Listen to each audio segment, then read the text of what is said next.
Hello everyone, আসসালামু আলাইকুম সবাইকে। দেখতে দেখতে রমজান প্রায় শেষের দিকে।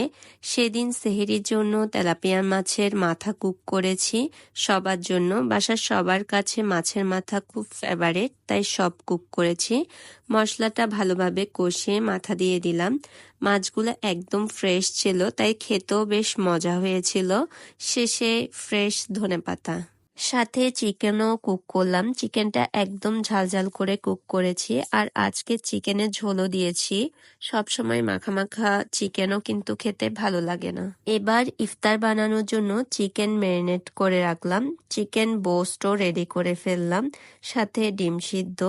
দেন ডিমটাকে ব্যাটারে কোট করে নিলাম। ডিমগুলো তেলে ফ্রাই করে নিলাম।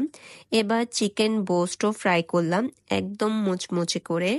ডিম চিকেন বোস্টের সাথে ছিল বাকরখানি, চিকেন চাপ এবং রায়তা।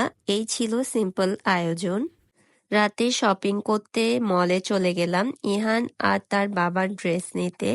এর মধ্যে ইহান চিকেন মোমো নিয়ে নিল, সাথে আইসক্রিম খেয়ে শান্তি লাগলো। আমরা আইসক্রিম খেয়ে নিলাম। আর এই মুড়ি মাখাটা জাস্ট সেরা, এটার কোয়ান্টিটি জাস্ট কম।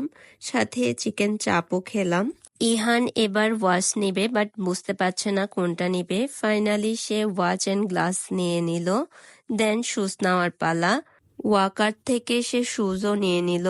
শুজের প্রতি ভীষণ উইকনেস তার। এরপর ডাব নিয়ে নিল বাবা ছেলে। ডাবের পানি আমার পার্সোনালি একদমই ভালো লাগে না। আমি এই নরম নারকেলটুকু খেয়েছি, এটা অনেক মজা। বাসায় ব্যাক করার সময় তার ফেভারিট টয়ও কিনে নিল। এনিওয়ে, সবাই ভালো থাকবেন, দোয়া করবেন। আল্লাহ হাফেজ।